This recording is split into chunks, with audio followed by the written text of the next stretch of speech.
And thank you, everybody. You know, we have thousands of people outside. I feel guilt. Oh, that's so nice. So nice. Yay, yay. They're outside. You're inside. So beautiful. They're outside freezing. But we have thousands, and I just want to say it's amazing. I'll tell you, something's going on in Wisconsin. I think we're going to have a very good day on Tuesday. I'll be honest. We're going to have a very, very good day. We had big crowds. This is the third one. We've been packed at every place. On Monday, actually, we're going to have, I guess, 20,000 at one and 6,000 or 7,000 at another. And we would have had 7,000, 8,000 here or 10,000 if we could have found a bigger place. I don't know. Is there a bigger place around? Let's go find one, right? Anyway, well, I want to thank you all for being here. You know, it's all about making America great again, right? Make America great again. Our country is suffering, we're suffering, we see what's going on. And you know, I look at numbers, and I must tell you, Scott Walker's been a nice guy, and I've been nice to him. I gave him like about $50,000 or $100,000 in his campaign. He gave me a plaque, a little more than a year ago. No, he gave me a plaque. I wish I had the money back, right? Give me the money back, Scott. But he didn't like the way I treated him. He ran for president, I ran for president, I won. So therefore you want to have Trump, right? I mean, we want to have Trump. And you know, the reason I won, to be honest with you, I was very nice to him, he was very nice to me. Then he had a fundraiser, and his fundraising person made a mistake. He said very nasty things about me. Come on, we're going to have a fundraiser for Scott. And he said some really nasty things. So I called Scott because I always like to sort of watch to see what happens. And then I call and say, I'm sorry, Scott, that wasn't nice, what your guy did. And I started talking about the problems that they have in Wisconsin. Now, you know, I have a lot of friends in Wisconsin. It's an amazing place and a great place. But they have difficulties. I just wrote down 20% of the manufacturing jobs have left since the year 2000. People don't know this stuff. And you know, when Scott came out, he was in first place. And after I went after him, he left. That was the end of Scott. That's the way it should be. Don't you want that for your president? I mean, you know. Now, the Journal Sentinel, I don't know if you like it or don't like it, but the Wisconsin is chronically lags the rest of the United States in job creation. So in job creation, Wisconsin lags. Also, Journal Sentinel, let's say, keeps wages depressed because of other jobs, depressed wages. Also, a lot of the work and a lot of the jobs, they pay a very small amount, and a lot are in the healthcare industry, which really is not a lot of high-end jobs, because we're losing our jobs to Japan, to China, to Mexico. You know all about it. We're losing our jobs, our good jobs. We're losing to other places. Sort of interesting. I'm a big buyer of things, and I buy Warsaw Windows, not so far from here.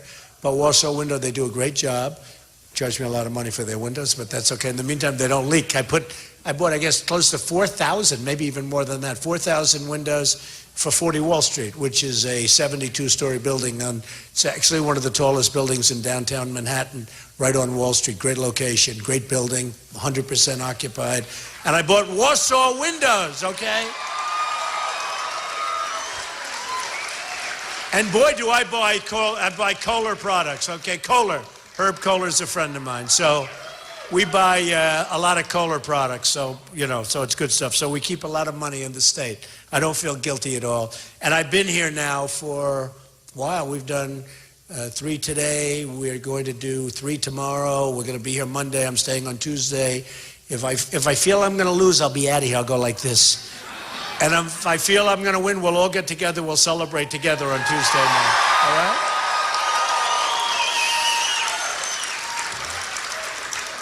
In Wisconsin, household income has declined since the year 2000. Not good. It's not good. Look, the bottom line, it's like the country. And you're in the middle of the pack. For the states around the area, you're in the middle. So when Scott, you know, goes out and endorses Cruz, I understand that. Cruz will never bring you to greatness, let me tell you. He's a politician. He has money coming in through all sorts of different people that he thinks, you know, like on his financial disclosure form. He didn't disclose that he had $1 million in loans from Citibank and from Goldman Sachs. He hasn't disclosed it. He forgot to put it on. He said, I forgot. Lying Ted. Lying Ted. Lying Ted. What does he hold up high before he lies? The Bible. He holds the Bible high, he puts the Bible down, and then he lies. No, he's a liar, I'll tell you. I've met a lot tougher than Ted, but I never met one that would lie as much. Not a good liar, though. He always gets caught. You know, a good liar doesn't get caught. What he did, like as an example, to Ben Carson, I think that was terrible, in Iowa. Ben endorsed me, great guy, and Ben is, in Iowa, and Ted said, he has left the race. This is on election day, folks, they're voting. And he let everybody know, and it's a caucus, so it's not where you just wait. They walk in, they sat down, they explained that he left the race, and thousands of votes were taken away from Ben Carson by lying. And then Cruz called up later and apologized, excuse me, about 10 minutes after the election ended. That somehow doesn't help, right? Doesn't help. So, look, this is what we have. These politicians are never going to take us to the promised land, and certainly Cruz isn't. He doesn't get along with anybody. Nobody likes him. I mean, think of it. The senator that he most respects in the world is Jeff Sessions, a great, great guy from Alabama, right? Senator Jeff Sessions. And in the first part of the race, he kept talking about Jeff Sessions, Senator Sessions, and then Senator Sessions endorsed me. And he said... And look, he knows, because he understands we have right now $19 trillion in debt, going up to 21 because of the crazy omnibus plan that was just passed, the budget that was just passed, which is one of the worst budgets I've ever seen. And it went so fast 3 months ago. They passed the omnibus. Does everyone know what I'm talking about? One of the worst. It funds illegal immigration. It funds ISIS coming in, or whoever comes in, because we don't even know who's coming in. We have people coming in from Syria on the migration, thousands and thousands of people. We have no idea who they are, where they come from. There's no documentation. We have to be crazy. No, I will tell you, they're going home. If I become president, we have to. We have to.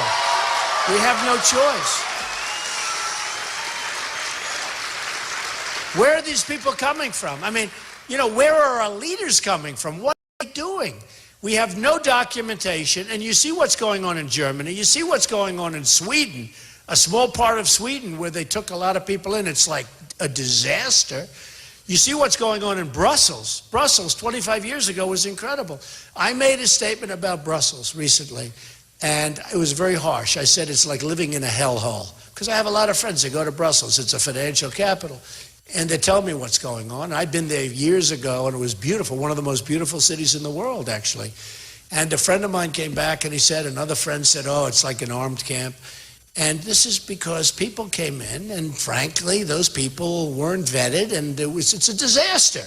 So I made this statement. The New York Times did a major story, how dare Donald Trump criticize a place like he did Brussels. And it was like, I was excoriated.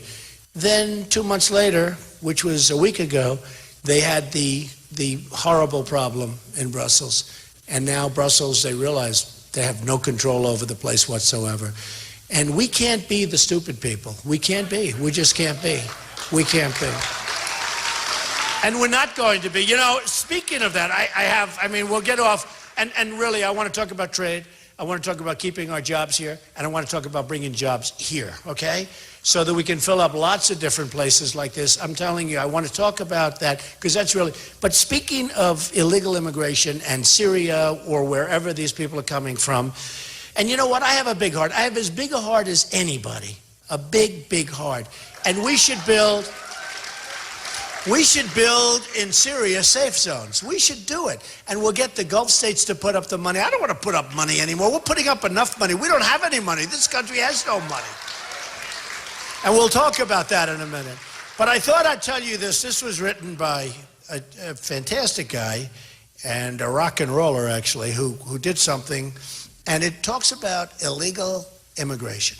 And just think about this. We don't know who's coming in. We don't know anything about... We know something bad is going to happen, okay? Something bad is going to happen. This is like, the story of the Trojan horse, right? This could be the ultimate Trojan horse. And don't forget, we have thousands and thousands of people. And did you ever know the migration line? Did you ever see it? They have a lot of young people, young, strong men. I say, where are the women? Where are the children? There's some, but there aren't very many. And seriously, maybe it's not, But this could be the Trojan horse. So I thought I'd say this to you. I don't do it often, but it's a sort of thing that was written years ago, and it's called The Snake. Do you like it? So who's heard The Snake before? Does anybody want to hear it one more time? Huh? People love it. You know, great art. It's interesting. A friend of mine's a great, great art collector. And if you look at the Mona Lisa, right? The Mona Lisa, one of the great paintings, you don't like it that much at the beginning. You really don't. And then you look at it again, like it a little bit more again. And by the time they reach a certain age, it's like captivated. People are just crazed. They can't look at anything else, right? That's called great art. With other paintings, you'll say, oh, I love it, I love it, I love it. And then 2 weeks later, you don't like it anymore. There is something very special about great stuff. So this is very descriptive, and people like it, and it's a little bit tough, but it's very true. And think of this with allowing people in.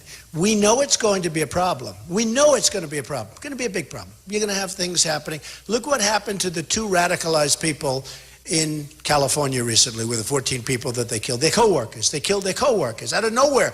Their co-workers gave them a baby shower, and they had a party for them. And they went in and they killed 14 of them, and others badly wounded. You look at Paris, where 130 people were killed, and tremendous numbers of people in the hospital. They'll be in hospitals for the rest of their lives, and many will die. What are we doing, folks? What are we doing? So this is called The Snake. On her way to work one morning, down the path along the lake, a tender-hearted woman saw a poor, half-frozen snake. His pretty colored skin had been all frosted with the dew. Oh, well, she cried, I'll take you in, and I'll take care of you. Take me in, O tender woman. Take me in, for heaven's sake. Take me in, O tender woman, sighed the broken snake. She wrapped him up all cozy in a curvature of silk, and then laid him by the fireside with honey and some milk. Now she hurried home from work that night. As soon as she arrived, she found that pretty snake she'd taken had been revived. Take me in, O tender woman. Take me in, for heaven's sake. Take me in, O tender woman, sighed the broken snake. She then clutched him to her bosom. You're so beautiful, she cried. But if I hadn't brought you in by now, oh heavens, you just definitely would have died. Now she stroked his pretty skin, and then she kissed him and held him tight. But instead of saying thank you, that snake gave her a vicious bite. Take me in, O tender woman. Take me in, for heaven's sake. Take me in, O tender woman, sighed the vicious snake.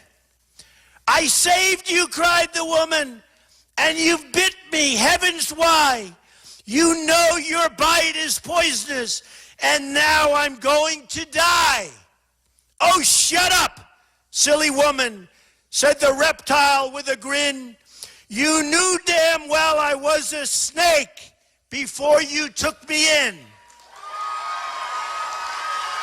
Right? Right? No, I don't think so.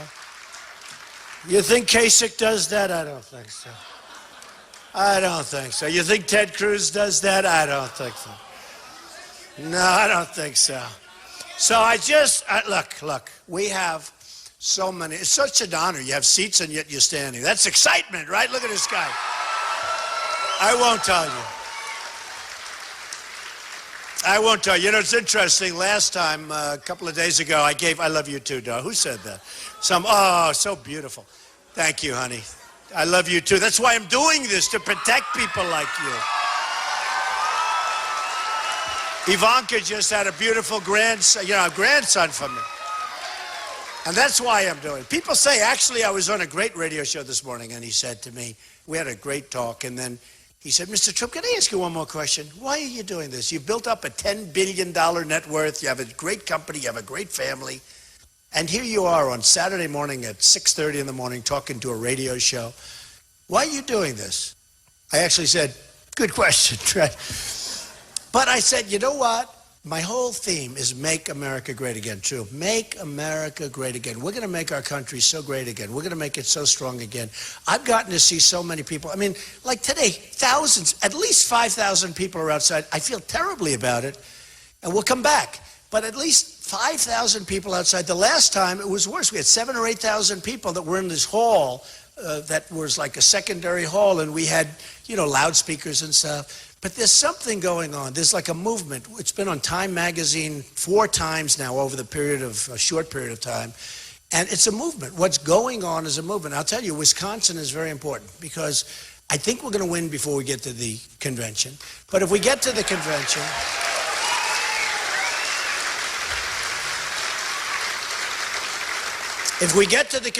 the establishment politicians who want to protect their jobs, who want to protect their paychecks, who want to protect all of the different things like the lobbyists and the special interests, they don't like me. Now, I used to be a part of the establishment. I was at the highest level. I gave lots of money, $350,000 to the Republican Governors Association. I gave a tremendous amount of money. I was establishment.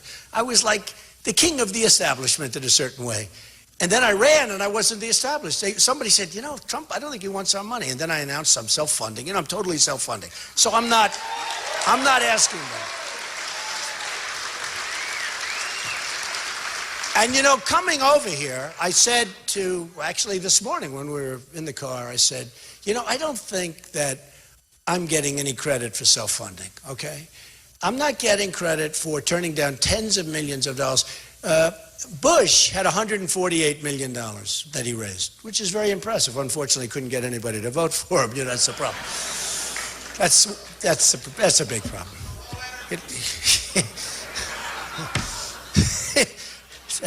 Who said that? See, I won't repeat that. You know, I just get myself in trouble. But you know, it's very funny actually. It's called branding, right? Branding, forever branded. But Bush had $148 million, and you know, like in New Hampshire, he spent like tens of millions of dollars. I spent very little. I came in first. Then in South Carolina, other guys spent tens of millions, just so much more money. We came in first. But you know, I'm self-funding, and I don't know that I get the credit for it. I don't know, when you go and you say, well, Cruz is okay. He's not, by the way, but let me tell you. No, he's not. He's not okay. He would do such a terrible job. You know, here's a guy who filibusters in the Senate. Now, you know, say what you want about these senators. These guys have been there a long time. They're professionals. They're not, you know, stupid people. And he stands up and he filibusters and he reads poems and he reads everything else and he's filibustering. A day and a half. He's never done anything. He never gets anything approved. Then he says, Donald Trump will negotiate. He will negotiate. Of course, that's the way it was. Our founders sort of had in mind. You got to negotiate. But I'll negotiate well. I'm not going to be.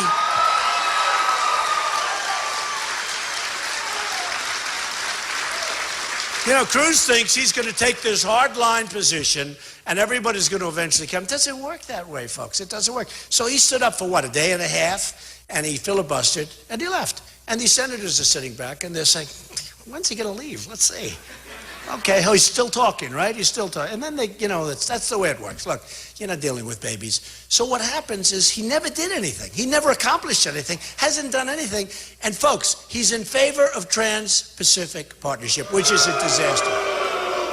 And worse than being in favor, and he really pushed it, but worse than being in favor, the single greatest weapon used against you and everybody, I mean, used against our country, is currency devaluation and currency manipulation. That's the big weapon. And when I started talking about it a year and a half ago when it was conceived, I said, you got to talk about currency manipulation, because if you look at China, what they do is they devalue their currency and they kill us. You look at other countries like Japan and others, they devalue their currency and they absolutely kill us. So you have to go out and you have to look at currency manipulation. And if you're not going to put that in, well, Cruz would not hear of currency manipulation. Now, somebody told him you can't do it. One of his people that give him a lot of money.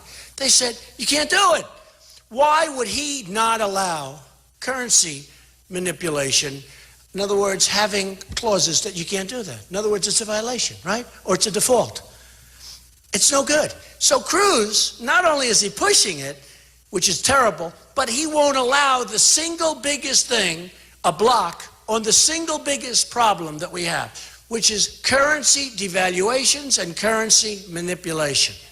Now, you tell me that's going to be good for you? He's going to be a disaster, okay? I don't care. Somebody said, oh, you shouldn't say such bad things about he's a Republican. Give me a break, okay?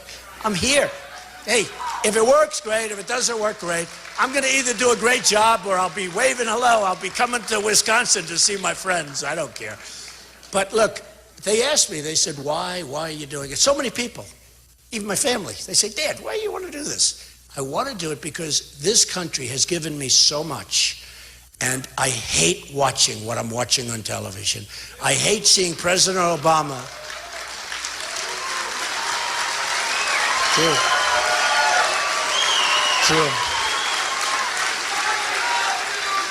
I hate seeing President Obama today saying that Iran has violated our agreement. I mean, what did he think? He's now complaining about Iran violating the agreement. What the hell did he think? He's like a baby. He's like a baby. Now, can you imagine? I mean, what the agreement's 2 seconds old. This guy, the ink isn't even dry. But they did it weeks ago. They were buying missiles from Russia. They were testing missiles. They don't care about him. And now they take the $150 billion. They don't spend it in Boeing. They buy 118 Airbuses. They don't want to buy Boeing. Then somebody on top of that says, well, they have a restriction. They're not allowed to buy in this country. Who the hell put that restriction on after we give them $150 billion? We give them $150 billion, I want to take the restriction off, right? Fast, because I want the money. I mean, these people are just terrible. It's like amateur hour. So then today I hear Obama is very unhappy with Iran because he feels that they haven't lived up to the spirit of the agreement. What the hell did he think was going to happen? They defaulted on day one. I mean, they were doing things on day one, and everyone was telling him, he said, that can't be possible. That's the way life works. These are vicious people. These are great negotiators. You know, the Persians are great negotiators. When John Kerry went in, I'll tell you, I saw on Charlie Rose, I was watching Charlie Rose was talking to this guy, the head negotiator for Iran. And after watching for 5 minutes, I said, no, Kerry can't handle this guy. The guy's too smart, too shrewd, too slick, too cunning, too smart. But I have guys that are much smarter than him, including me, by the way, but that's okay. No. I have guys that are much better than him. But the saddest part of that deal is so much of this money is already gone. Just gone. $150 billion right out the tubes. And what do we get? We got nothing. We got nothing. They got the money, and the prisoners should have been released years ago before we started negotiating. Years ago. We got nothing. And you know, I used to say that was a great deal, but it's not a great deal. The great deal is they got Iraq for nothing because they've been fighting forever to get Iraq. And now they have, you know, Iraq has among the greatest oil reserves in the world, which a lot of people don't even know. Great quality oil, too. But among the greatest oil reserves in the world. Iran has that. We gave it to them. For years, decades and decades, they fight. And they had the same army, the same strength. Basically, they're almost identical. And they go 10 feet left, 10 feet right, 10 feet left, thousands killed, horrible. Saddam Hussein, gas, right? Remember the gas? People would be killed. And they'd complain, then they'd throw gas at him, bomb, then they'd rest. Then they'd start fighting a couple of years later. But they were the same. Nobody would move. It would be like this. It was called checks, check and balance. Takes years, takes centuries to create that, right? We go in and destroy one side. And I said, I was against it. You know, everyone says Donald Trump will be too quick with the trigger. I'm the one that didn't want to do it. I want to build our military so strong, so powerful, that we never have to use it, I hope. Nobody's going to mess with us. It's so sad. It is so sad to see. I'm telling you, it's amateur hour. So then today I find out, and Hillary Clinton's a disaster, by the way. She is so incompetent. She is so incompetent. You look at what's happening. Take a look at Libya. You know who has Libya oil now? Tell me who has Libya oil. ISIS. ISIS has Libya oil. That was Hillary Clinton. Let's knock the hell out of this guy. So you have Gaddafi. Let's knock Gaddafi out. Now, Gaddafi and Saddam Hussein had one thing in common. They loved to kill terrorists. They were so good at it. They were as good as you could get at killing terrorists. Now the terrorists go to Iraq where they want to, it's like Harvard. If you want to be a terrorist, you go to Iraq. That's Harvard. Harvard University. You go to Iraq and you become a terrorist. You go to Libya. You go to these countries that we've destroyed. So look, Hillary did this whole thing. Remember the sign? Remember the ambassador and the Humvee riding into town with the flag and waving the flag? And then the people killed him a little while later, right? They killed him and other people, 4 people, and they killed the ambassador viciously. Nobody wants to say how the ambassador was killed. Viciously, viciously. And he's on their side. And that was Benghazi, okay? And remember Hillary with the phony phone call? When you get a call at 3 in the morning, don't you want her? No, I don't think so. I don't think so. She was sleeping. She only answers her friends at 3 in the morning, you know. So it's there. I mean, the whole thing is so crazy. But I will do a great job. Now, so what happens is I'm on this big show about a week and a half ago, and I get asked about NATO. I get asked about NATO. And the announcer is a very good man. I mean, Wolf Blitzer, very good man. And he said, Mr. Trump, what do you think about NATO? Now, just so you understand, I'm not a big NATO expert. I've been building buildings and doing deals all my life. You know, that's what I made over $10 billion doing this stuff. And I built a great company. And I filed a company. I put the company in with the federal elections. And the press, these guys, they went just absolutely crazy because they were hoping, you know, I'm a private guy, so they didn't know. And it turned out to be much bigger, much stronger. I mean, it's a company with some of the greatest assets in the world. Some of the greatest. I mean, Doral, Turnberry in Scotland. I own things that are phenomenal. Buildings in Manhattan. Great stuff. I mean, the largest bank in the world is a tenant of mine in one of my buildings in Manhattan. And that bank happens to come from China. They have 400 million customers, okay? I said to the chairman, I said, so when we signed the lease, I said, so how do you compare, let's say, in size to Citibank? He said, Citibank is like a small subsidiary. It's just a little bank. It's like, forget it. This is a monster bank. And, you know, and by the way, China, they're great. Mexico, great. All of these countries are great. I'm not angry at them. I'm angry that our leaders are so stupid that these countries can take advantage of us. I'm not angry at those countries. I mean, I made a tremendous amount of money dealing with China. And you know, and as far as Hispanics are concerned, I won the state of Nevada. I won, I think, 21 or 22 states. Can you imagine that? 22, can you imagine? And how about Cruz? Did you see him? He got up during one of the debates. I'm the only one that's beaten Donald Trump. I won, I think it was 5 at that time, 5 or 6. I won 5 states. I beat Donald Trump. I'm the only one. And then I said, yeah, but I won 22. And he goes, he didn't even answer. You remember that? His expression. Do you remember his expression? I was in the Senate, because actually I've been in the Senate from the very beginning, right? There has never been a debate where I haven't been in the Senate. Senate is number 1. I keep telling the press, will you announce that I'm number 1? Because a lot of people don't know that. You know, when you're in the center, that means you're number 1. When some of these guys like Rand and Jeb, they were falling off the edges, I'd say, by next week, you guys are going to be gone.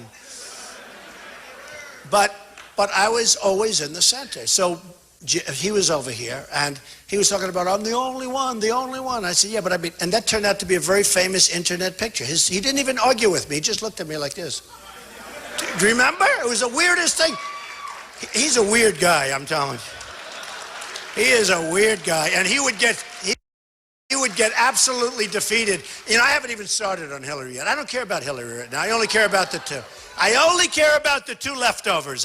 Look, I started at 17. We had 17 people, all senators and this. Ben Carson, great guy, very accomplished guy, who by the way endorsed me, and he's phenomenal. He's in North Dakota right now making a speech for us. And Chris Christie, who endorsed me, great guy. And Sarah Palin, who just left, she was here. Sarah Palin. She just made 2 speeches. She was at the other 2 places. I said, look, this group is so great, you don't have to bother with them, Sarah. Go home. Go home. See? See what I do? That's called taking advantage of people that I know love me. But that's okay. I said, go home, Sarah. But you know, we have some great Sheriff Joe of Arizona. What? I got to tell you a story about life, about toughness. You know, like the Green Bay Packers, great Vince Lombardi. I've always been a big fan. I've always been. He was.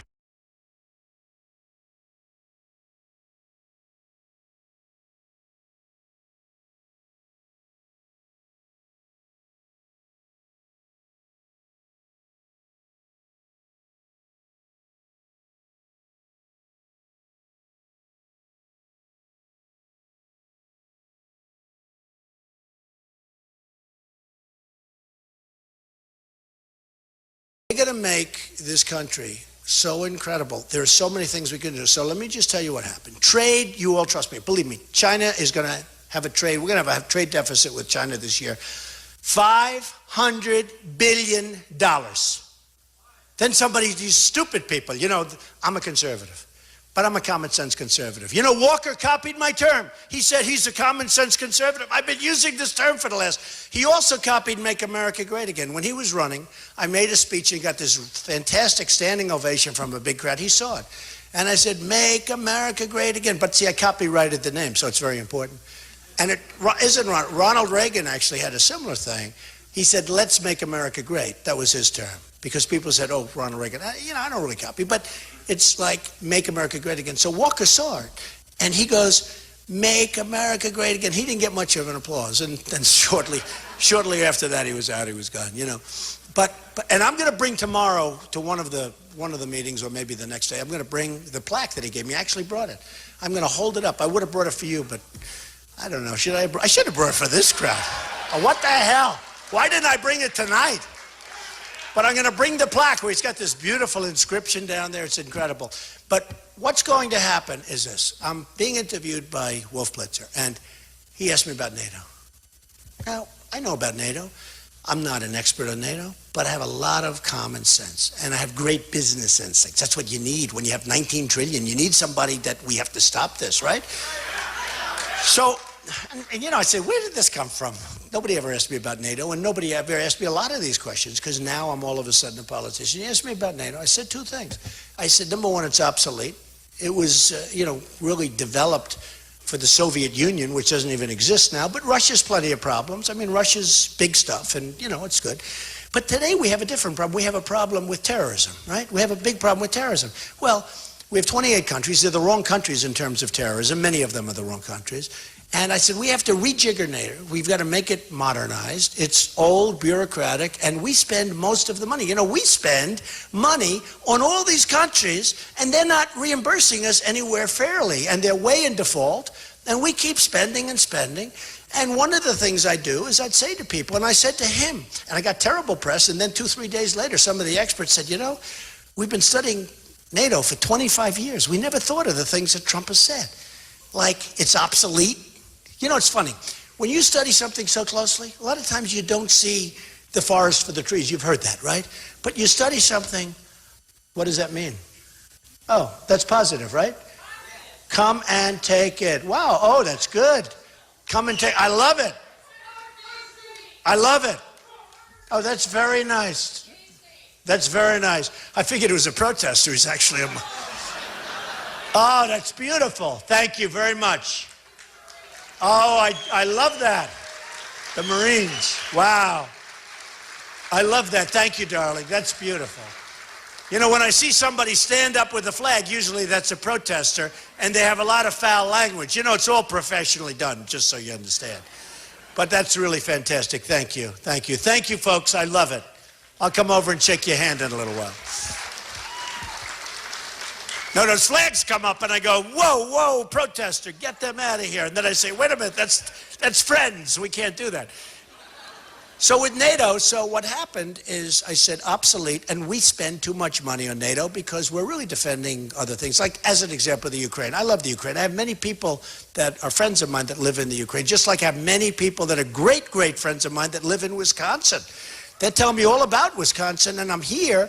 And I mean, I saw one just a little while ago, and he said I'm doing great, by the way. I think we're doing great. I think we're going to win Wisconsin. I think. Yeah.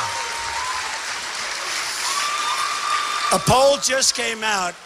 Public policy polling just came out, and it has me just about even, 1 point down. I can't believe I'm losing to Cruz. You can't let this happen, folks. 1 point down. But I think we're going to do great. And I tell you what, when I looked at the thousands of people outside, and the same thing today when we had 7,000 people next door in a like a separate room, I said, this isn't second place. This isn't like a second place feeling. And these other guys go and they have 200 people and 150 people and 300 people, and we come and we have 8,000 people and 5,000 people outside. And you had to see that second place was unbelievable today. And we're going to have 15 or 20,000 people on Monday at one of the venues where we have this massive venue, which is good. And we're going to have, I think, 6,000 or 7,000 at the other one. I said, that doesn't sound like second place. And the other guys go, literally, they have 300, 400 people, 200 people. And I said, you know, I know pretty much. When I went to South Carolina, I was supposed to come in second place. And I said, that's not second place, because I'd have a crowd and it would be thousands and thousands of people, far more than anybody else had. And the same thing in New Hampshire. I went to New Hampshire and I was supposed to come in second place. And I'd go out and there'd be people, thousands of people outside of the building trying to get in. And I said, you know, I guess, you know, what do I know? But it doesn't seem like second place. And then I ended up winning one in a landslide. Then we go to the other one. We win that in a landslide. I think we're going to have a big, big victory in Wisconsin. I really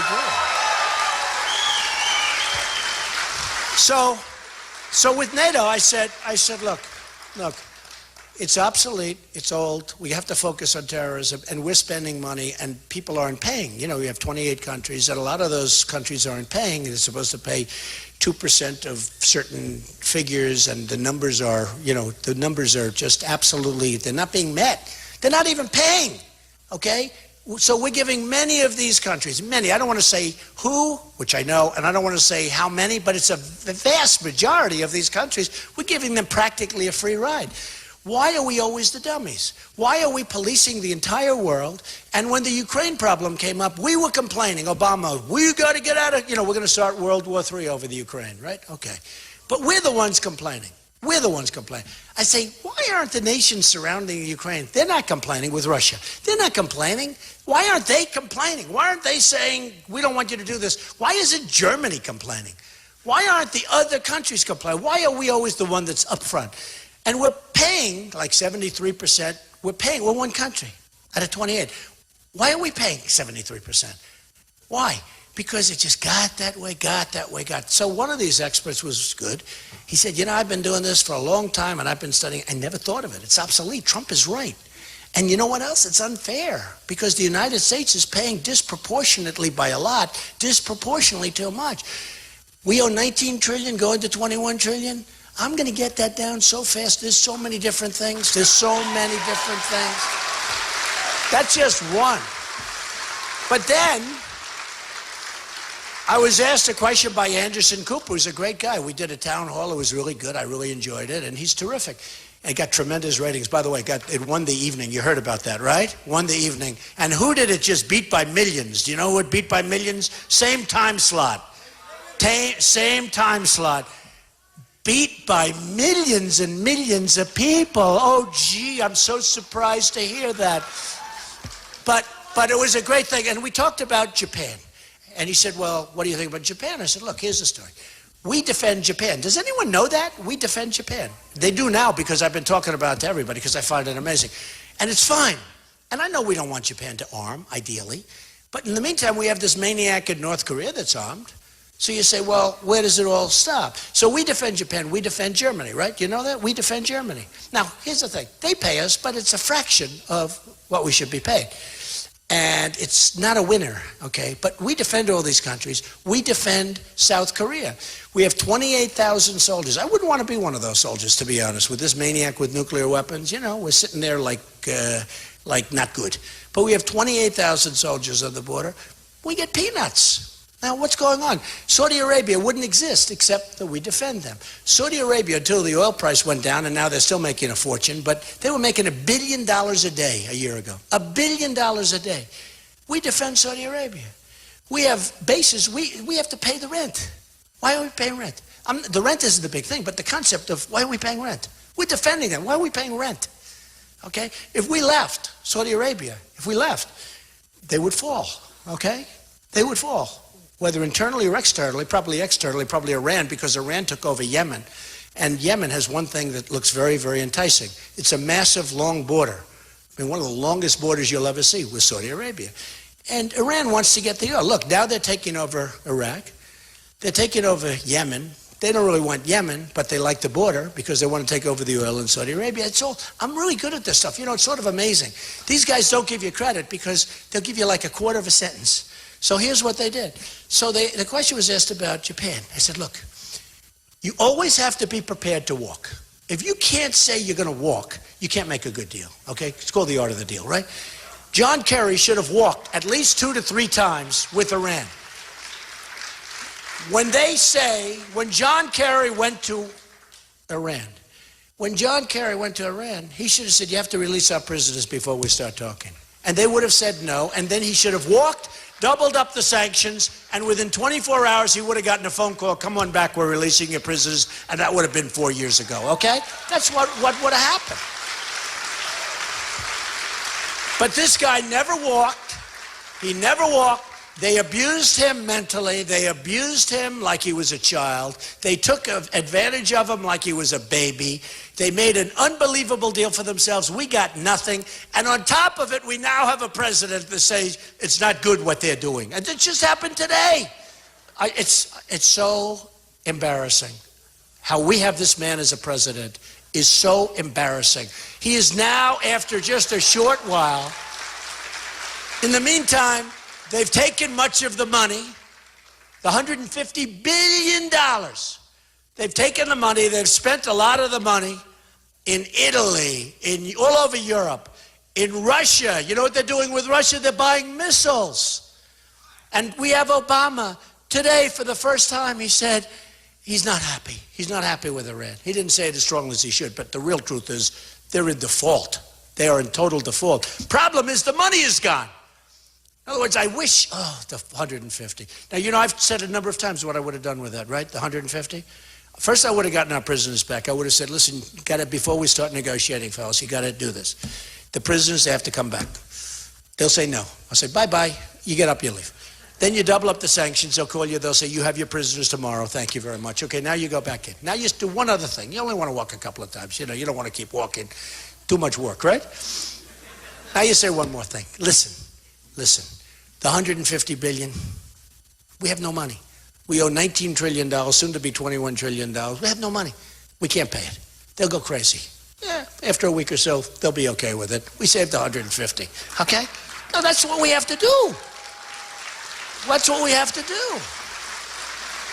On top of it, the deal is no good.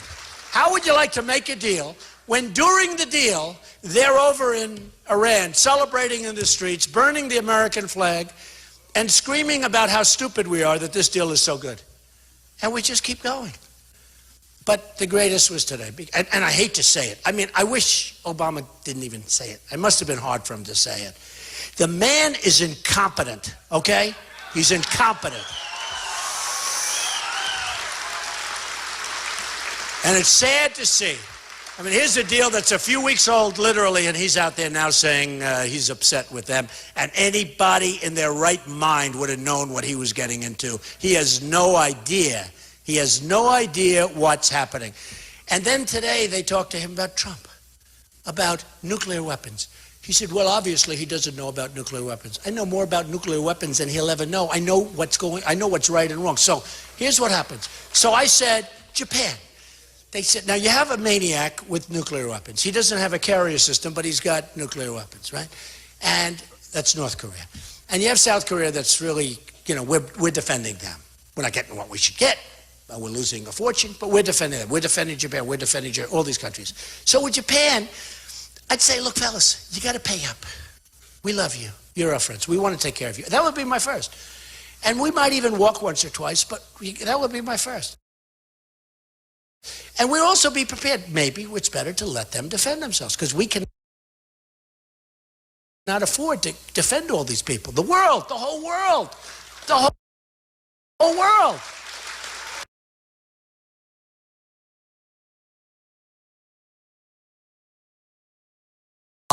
And we'll defend them and all that stuff because it's good. Because, nuclear is a big problem. I don't want to see nuclear all over the place. But already, if you think about it, ISIS probably wants it. We got to knock the hell out of them fast, by the way.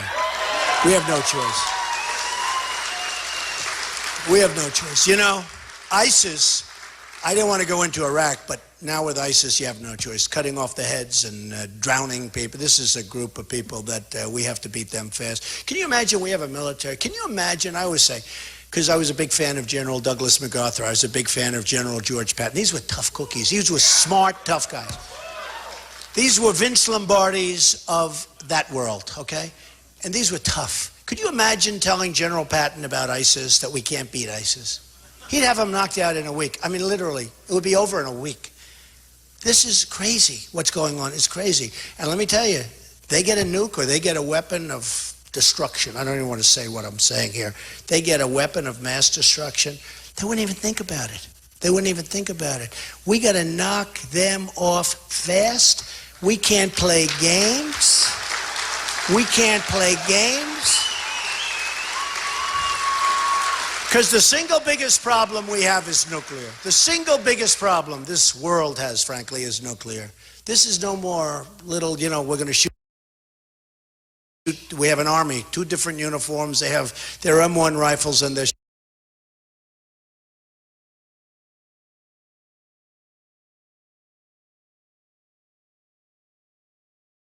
shooting each other. We're not in that anymore. We're into weapons shoot each other. Because frankly, what's going on over there is disgraceful, but we can't allow this to happen. And I don't know if you know this story, but they cut the Christians' heads off, and they cut others. But if you're Christian, boom, your head comes off. And if you are a Christian from Syria, this is during the old days, 5 years ago. If you were a Christian from Syria, you couldn't get into this country. It was almost impossible.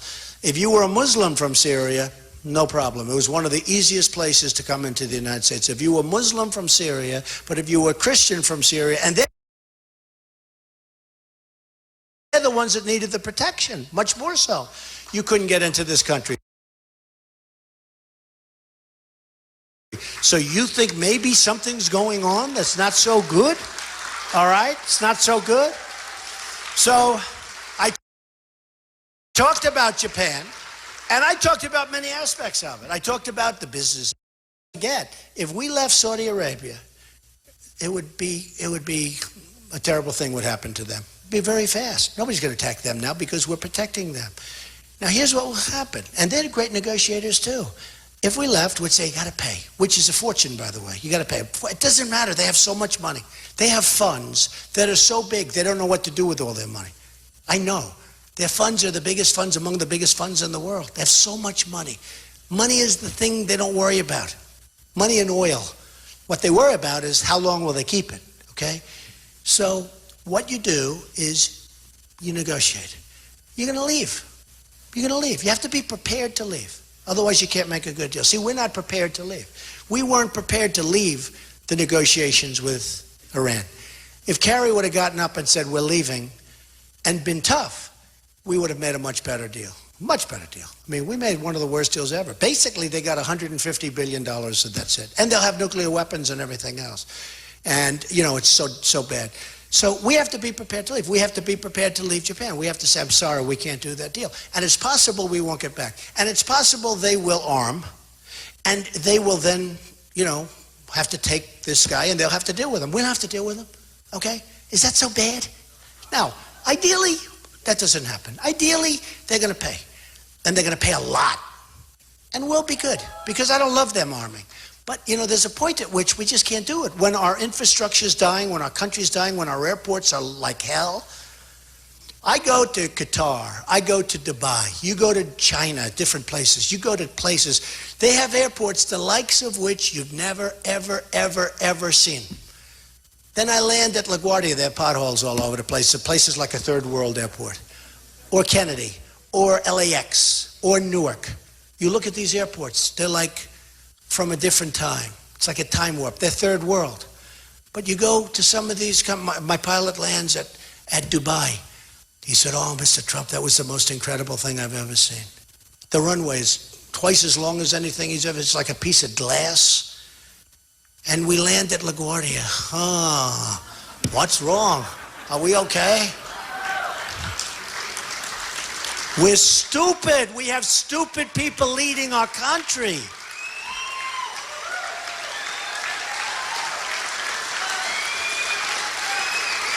So what I said, I talked about the economics of it. I talked about this. I also said I'd rather not see Japan armed, but if they have to, that's okay. You always have to be prepared for that.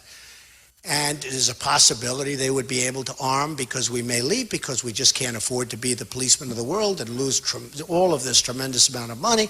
And it's possible that we're going to have to let NATO go because, nobody's paying up. I mean, when we're paying and nobody else is really paying, a couple of countries are, but nobody else is really paying, you feel like the jerk.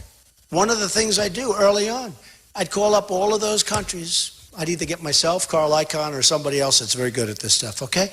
I'd call them up and say, fellas, you haven't paid for years. Give us the money or get the hell out. Get out.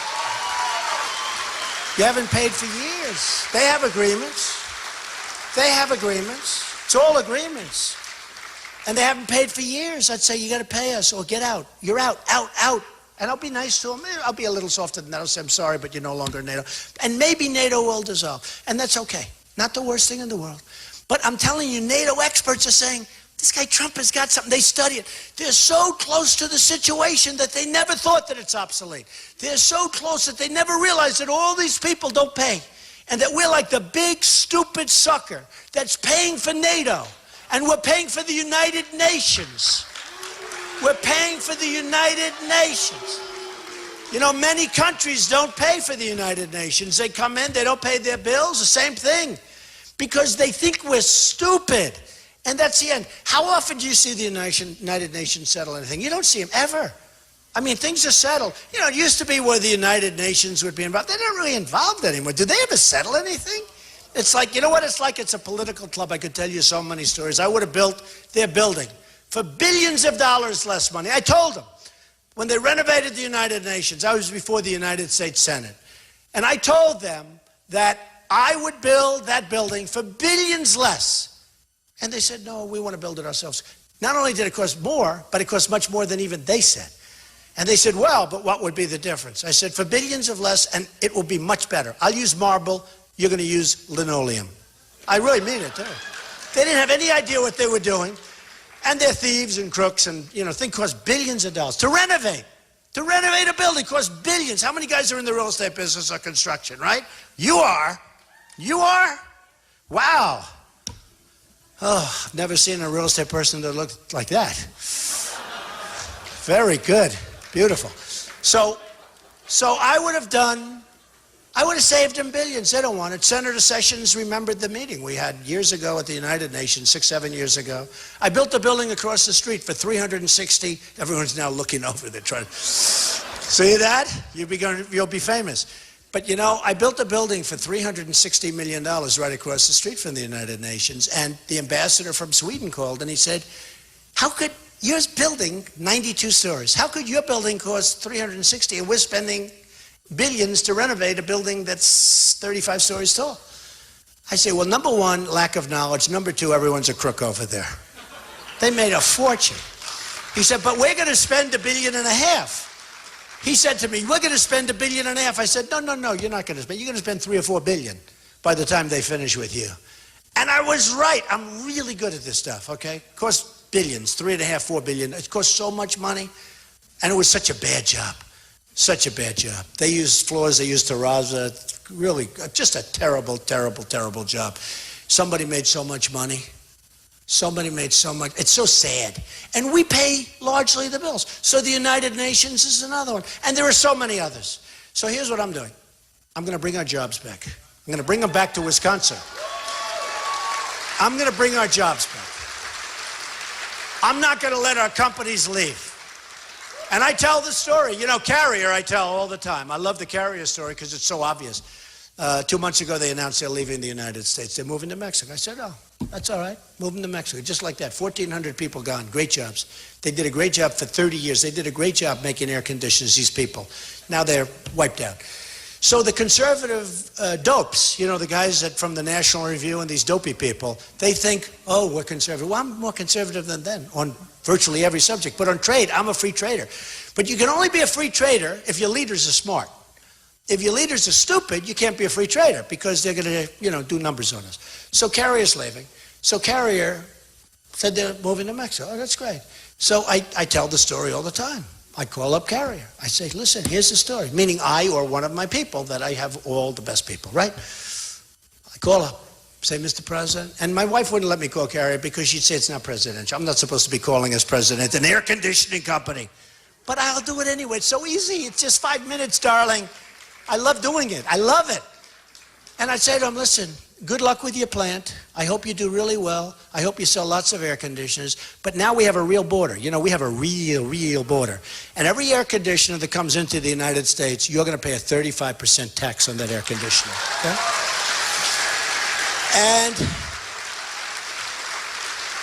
And because I'm not Ted Cruz, who's controlled by his lobbyists and his special interests, and they'll find the lobbyist that says Cruz. You know, it's blazoned into his forehead, the lobbyist. It'll say Cruz. In other words, he takes care of Cruz. Another one takes care of Hillary. Another one takes care of Kasich. Another one takes, you know, that's what it is, folks. These are people, they're really smart, really good.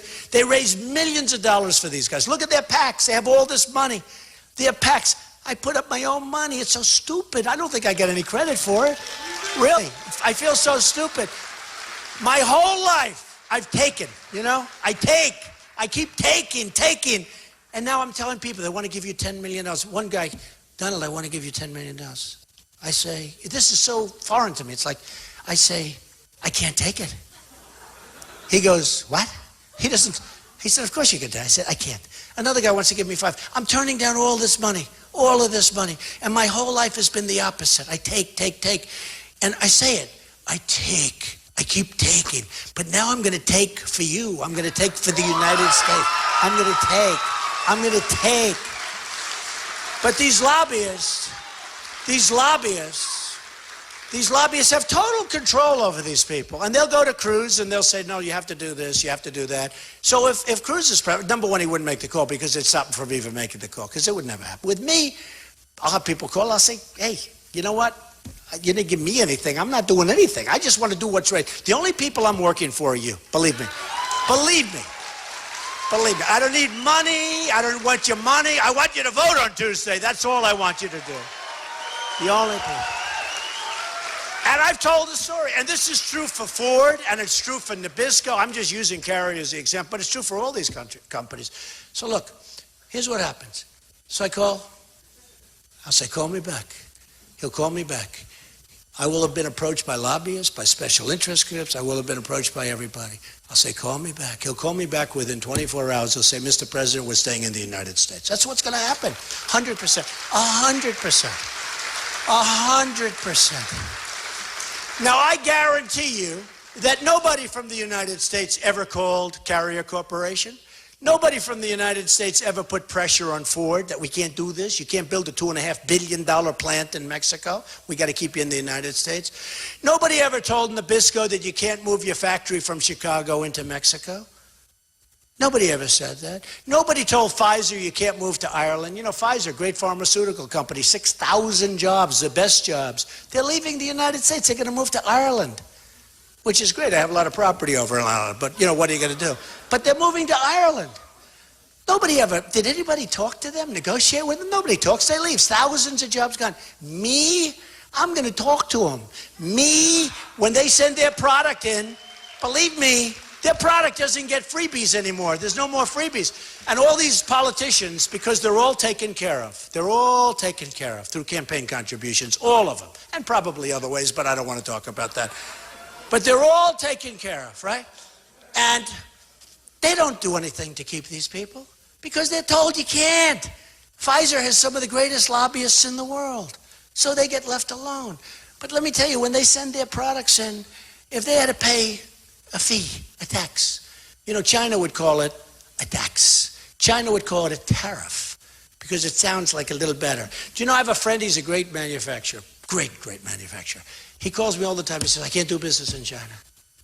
You can't get your product in there. They don't want it. They don't want anything made in this country.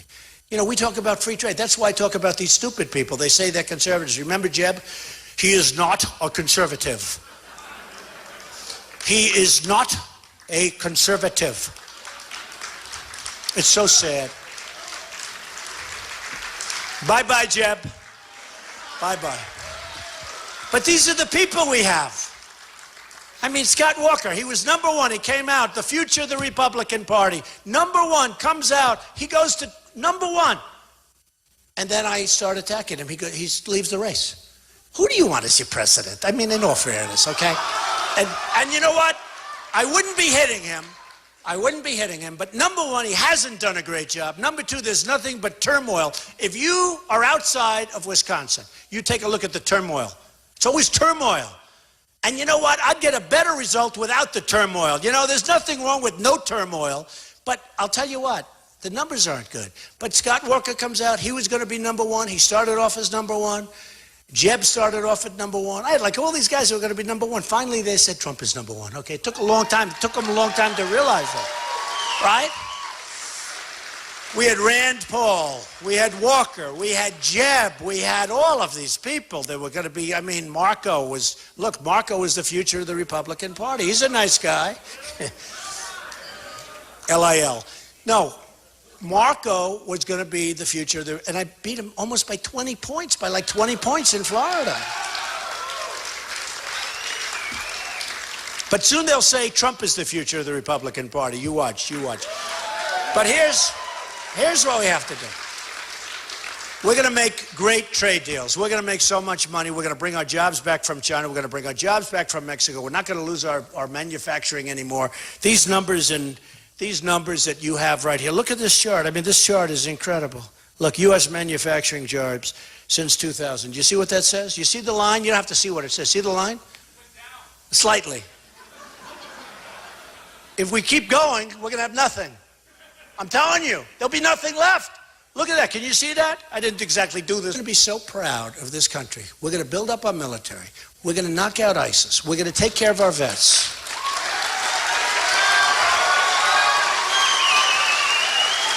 We're going to have a strong border. We're going to have a great wall that Mexico is going to pay for. We're going to get rid of Common Core, and we're going to have local education.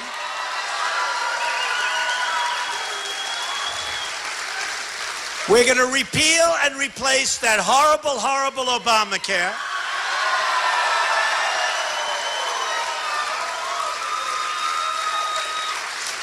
And I'll tell you, here's a story. So it's sort of like, you know, why do you do it? I didn't need this. Although I enjoy it. Because we have a movement going. You look at Time magazine. There's a movement. This isn't like a normal thing. This has probably never happened before. Millions and millions of votes. Now, the Republican Party, they view me as, you know, a guy. They don't want me because I don't want money. I don't want their money. I don't want the lobbyist money. I don't want all these people. They're going to be saying, like, you know, we can't get to Trump. Because it's a crooked system, we can't get to Trump. So I got all these people against me. That's why it's important that I win. I don't want to go in there looking at the second ballot, because it's probably, you know, with the way the thing is, it's crooked as hell. Hey, look, what happens? I win the state of Louisiana, okay? Now, I'm a little bit younger then, because it was a couple of months ago. I learned. I go in, I made speeches. I had a speech the final night at this massive hangar. I pull up in my plane, I get out of my plane. Thousands and thousands of people in Louisiana. Great place, great people. I go into Louisiana, I make a speech, I make another speech, I'm all over. The election gets held. I win. Donald Trump wins the state of Louisiana, right? That's the good news. The bad news is because it's should I use the word crooked system? Crooked? The bad news is because it's a certain type of system, I win the state. I get thousands of more votes than Cruz. Thousands. I got fewer delegates than him. So I said, no, think of it. So I said, wait a minute, because I'm looking at the delegates. I said, wait, why does he have more delegates than me? I won the state. By the way, I just won Missouri, by the way, so I'm sure you have.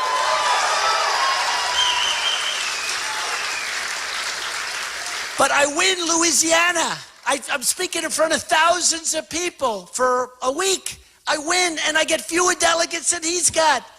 Okay, it's not fair, folks. It's not fair because I'm the outsider. And what they do is they want to knock out the outsider because they want to keep their little party going. And the reason our country owes 21 trillion, not billion, trillion dollars, okay? The reason we owe all of this money is because of this system. So here's what we got to do. We're going to win so much. What you have to do is go out and vote. Get every person you know. You can cross lines. If you're Democrat, if you're independent, if you know, the people that are voting for me a lot, people that never voted before. We have a huge, I never realized. When I do, the scrum, I do the signing, I do whatever, I shake hands with people. So many people say, Mr. Trump, they're 30, 40, 50, 60. One woman is 93 years old from Tennessee, like this great woman, beautiful woman. She's incredible. She's going to vote for the first time. And she voted for the first time because I won the state of Tennessee. I'm winning all these states. But one Alabama, one Arkansas. We win these incredible states. In fact, I did so well in the South. Don't forget, Lion Ted Cruz was supposed to win the South, right? Lion Ted, he's going to win the South. I will win the South. I win Alabama. I won Florida. I won everything. I won everything. And the evangelicals, they know he's a liar. And evangelicals like me, and evangelicals don't like liars. They don't like Lion Ted. And I won all these evangelical places, which I fully understand. I have a great relationship there. So here's the story. You are going to remember this evening, and you're going to say that this was one of the great evenings of your life. And more importantly, on Tuesday, you're going to say it was the greatest vote you've ever cast, because you're going to be really proud of your president, and you're going to be so proud of your country again. We're not going to have a president said, oh, gee, I shouldn't have done the deal with Iran because it's not working out 2 weeks after. The ink isn't even dry. I told him it wasn't going to work out. That's what I do. I'm so good at this stuff. I'm so good. Remember I said keep the oil, right? Keep the oil. We're there. Don't leave. Keep the oil. Surround it. Keep it. We didn't keep it. ISIS now has Libya's oil. Why aren't we doing a blockade? Why aren't we doing a blockade? ISIS has the Libyan oil. Hillary Clinton. Let's free Libya. Benghazi, the ambassador killed her friend. Okay? Keep the oil. Why aren't we doing blockades? So many things. So here's the story. You're going to be so proud of your president. You're going to be so proud of your country. You're going to be so proud of your country. You're going to love your country so much. You love it anyway, but you're so disappointed in it right now. And you're so disappointed in the leaders. You're going to view tonight as very important. You're going to view Tuesday as very, very important. And here's what's going to happen. We're going to start winning again. We're going to win on trade. We're going to win with our military. We're going to knock the hell out of ISIS. We're going to win for our vets. We got to take care of our vets. We're going to win at the border. People come in, but they got to come in legally, right? Legally. They come in through a legal system. And we're going to win in every aspect. And you're going to say, that was a great day when I voted for Donald Trump. So, folks, I want to thank you. So important. Winning Wisconsin. If we win Wisconsin, I think it's over. If I don't win it, I don't think it's over. I think, we have a good chance because we're way up in New York, way up in New Jersey, way up in Pennsylvania. But I want Wisconsin to win it for me, okay? So go out and vote on Tuesday, and I promise you, you will be so proud of this country again. Thank